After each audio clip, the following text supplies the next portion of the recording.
ওরে কি ঘাস রে বাবু, এ কি ঘাস হয়েছে জমিতে বাবা। 4 কাঠা জমি একেবারে ঘাসে ভর্তি হয়ে গেছে রে। এ কি ঘাস হয়েছে, সব কাইটটা বেসকে জন ধরতে হবে আমার, বোঝা হয়ে গেছে জন ধরা লাগবে আজকে আমার। কি ঘাস রে ওরে, যে কি রোদ পড়তেছে, মাথা টাথা ফাটি যেতেছে। কি রোদ, কি রোদ রে বাবা, কি রোদ। কুতিলামে ওই সে তোমার সাথে একটা কথা ছিল, ওই তুমি যে রাস্তার পাশে 4 কাঠা জমি বিক্রি করতে চাইলেন দেখি বেচপা। ভাতিজা একটু জোরে কও, আমি কানে শুনতে পাইনি, একটু ওই জোরে যে কও। রাস্তার পাশে যে 4 কাঠা জমি ছিল ওটা বিক্রি করতে চাইলেন না, তো বেচপা না, একটু খদ্দের আছে হাটে। ও রাস্তার কাছে আমার 4 কাঠা যে জমি, ওই জমির কথা বিক্রি করার কথা কইছাও? জি জি। তো কত দেবে? আমিও ভাবছিলাম, আমি 5 লাখ টাকার কথা বলেছি এমনি। তুমি ভাতিজা মানুষ, তুমি তো একটু বাড়ি যাই নিতে পারো না? 4 কাঠা জমি 5 লাখ টাকা দিলে হয়। জমি যখন তাহলে একটু একটু বাড়ানি বাড়ি টাকা নিতে হয় আমার। এখন তাহলে আমি তাকে আসতে বলবো দেখতে জমি? হ্যাঁ আসতে বলো ভাতিজা, তুমি তখন তাহলে কালকে আসতে বলি, কালকে। আপনার তো এখন আমার টাকা পয়সা অনেক প্রয়োজন। হ্যাঁ আমিও ভাবছিলাম যে আমি বাড়ি ওই জমিটা বিক্রি করে এটা ফ্ল্যাট তৈরি করবা না। তাক চাচার কাছ থেকে 7 লাখ টাকা, 5 লাখ টাকা দিয়ে জমি কিনি, 7 লাখ টাকা দিয়ে বিক্রি করবো। 2 লাখ টাকা আমার, ওদের আমি একটা ফ্ল্যাট করবো। ফ্ল্যাট কি যে ভালো লাগতেছে। কি যে চাচা বোকা, যাইলো না শুনলো না, আন্দাজে আমার কাছে 5 লাখ টাকা দিয়ে দিতে একটু লাগাইনি আগে।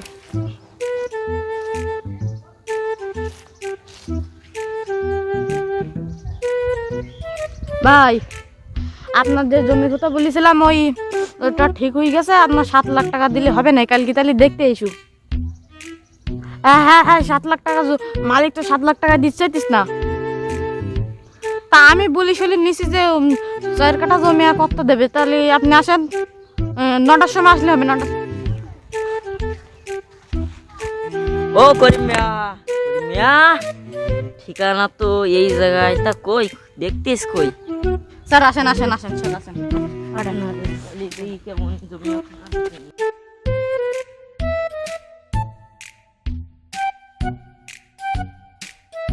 এখানে জমি বিক্রয় হবে, যোগাযোগ এই নাকি আপনার সাইনবোর্ড?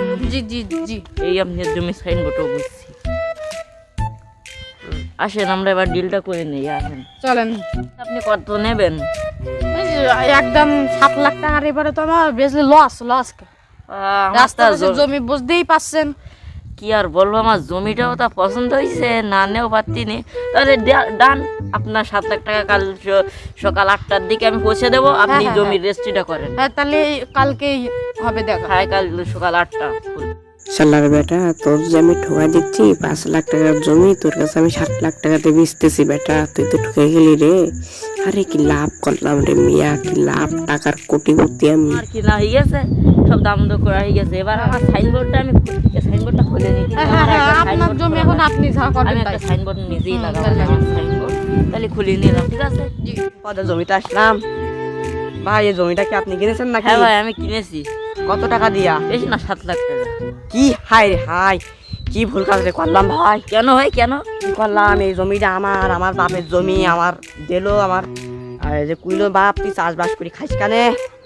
আমি এক পাগলের পাল্লায় পড়ি জমিটা বেচি দিলাম। সে আমার কইলো কি 5 লাখ টাকা দেবে জমিটা বেচলি, আর সেই জমি ভাই তোমার কাছে বেচিতে 7 লাখ টাকা দে ভাই। ওরে শালার দালাল, কি করলো আমারে, সর্বনাশ করে দিস। আমি ভাবিলাম যে আমি ওই 5 লাখ টাকা দিয়ে একটা বিজনেস স্টার্ট করবানে, তার হলো না। ওতে আমি 1 লাখ টাকা ওর বংশিস হিসাবে দিছি, যে আমার জমিটা বেশি দিয়েছে, ওর 1 লাখ টাকা আমি বংশিস দেই। তো তোমার কাছ থেকে আবার 2 লাখ টাকা মেরে নিয়েছে, 3 লাখ টাকা হাতাইছে।